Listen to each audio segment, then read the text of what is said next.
kind of doing this where you're standing this way, and then you're standing this way, and you're standing this way. What I want you to try and do is this. Your right foot forward, your left foot back, and you pivot, and you pivot, and you pivot, and you pivot, and don't even lift your feet. Now watch me do it and watch the difference.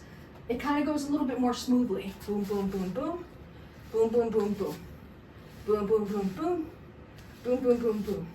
And I can easily move side to side without having to step if I do this pivot where I'm opening my hip to one side and then opening my hip to the other.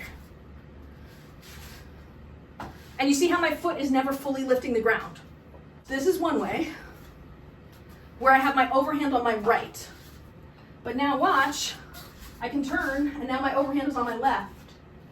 And then you can turn all the way around once you have those.